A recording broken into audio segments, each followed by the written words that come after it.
Je m'appelle Stine Moschetti, j'ai 30 ans, j'habite à Prévranges et puis je suis spécialiste en fiduciaire.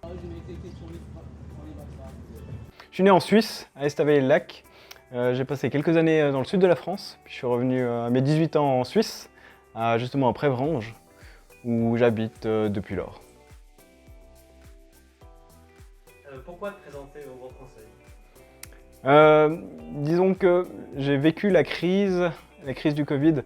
J'ai vu pas mal d'entreprises souffrir dans mon domaine de fiduciaire. J'ai vu les entreprises avoir de la peine, avoir de l'incertitude et également les jeunes ne pas être suffisamment entendus. Et c'est deux raisons qui me poussent à me présenter au Grand Conseil pour pouvoir les représenter puis porter leur voix. Pourquoi le PLR? Pourquoi le PLR? Parce que c'est le parti de l'économie, c'est le parti de la liberté. Et puis je suis très souvent d'accord avec ce parti sur toutes les votations. Quel serait un point qui concerne les jeunes que tu voudrais porter au Grand Conseil? Tout d'abord déjà la représentation des jeunes au Grand Conseil. Si on regarde la moyenne d'âge du Grand Conseil, ça ne reflète pas vraiment la société actuelle. Donc je pense qu'avoir plus de jeunes, ça apporterait la vision des jeunes au Grand Conseil, au niveau politique. Et je pense que c'est très très important. Penses-tu que ton district peut être désavantagé par rapport à d'autres districts économiquement ou fiscalement? Je pense qu'on est au contraire un des districts les plus attractifs au niveau dynamisme local. On a pas mal de grosses entreprises qui sont là. Donc je pense que c'est un très bon district et puis on va faire encore mieux à l'avenir.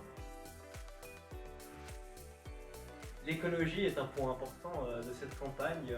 Quelles sont tes propositions, tes idées par rapport à ce thème-là? Oui, alors je pense qu'il y a une grosse prise de conscience au niveau de l'écologie. Je pense que c'est plus un clivage jeunesse et personnes plus âgées. Je pense que la jeunesse a bien conscience de ces problématiques et je pense qu'il y a pas mal de possibilités de droite qui vont être proposées comme des incitations fiscales. On peut aussi parler d'innovation, de recherche. Il faut pas mal miser là-dessus et puis encourager les gens à faire de la rénovation par exemple, des bâtiments, des choses comme ça. La santé est un point important depuis 2 ans maintenant avec la crise sanitaire. Quelles seraient les réformes que tu pourrais porter ou les points que tu souhaiterais défendre au Grand Conseil? Tout à fait. On a vu que le Covid a été le sujet incontournable de ces dernières années. Je crois qu'on a des hôpitaux qui fonctionnent extrêmement bien. Donc la politique actuelle est pas trop mal. Cependant, on a un gros problème avec les primes d'assurance maladie. Et il faut freiner les augmentations des coûts de la santé, mais c'est peut-être plus un sujet fédéral que réellement cantonal. Oui, alors effectivement, on a une école qui, à mon avis, n'est pas la plus performante. Il y a beaucoup d'idéologie dans l'école actuellement. On veut faire de l'égalité, peut-être de l'égalité vers le bas. Il faudrait peut-être plus mettre en avant les qualités de chaque élève. Je pense notamment également à l'apprentissage, qui est souvent mal vu par certains professeurs ou certains parents. Je pense qu'il faut revaloriser cette voie et laisser les jeunes qui veulent aller dans cette voie, qui sont plus à l'aise avec l'apprentissage que des études, et que ce n'est pas un mauvais choix de le faire, au contraire, c'est un gage de succès.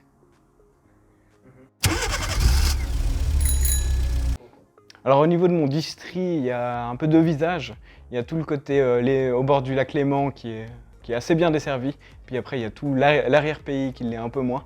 Mais c'est sûr que si on veut diminuer le transport individuel, il va falloir favoriser ces transports en commun qui ne sont pour le moment pas suffisants. Il y a une autre chose que je regrette, c'est qu'aujourd'hui, si vous avez un véhicule privé, ça ne vaut pas le coup de prendre les transports en commun parce que c'est beaucoup plus cher. Donc il faudra trouver des solutions pour encourager les gens qui ont actuellement une voiture à se déplacer plutôt en transport en commun. Donc ça passe par les cadences, ça passe aussi par le prix de ces transports en commun. Ces dernières années ont été assez dures pour la classe moyenne vaudoise et plus largement suisse. Quelles seraient peut-être les choses que tu pourrais faire pour les aider fiscalement?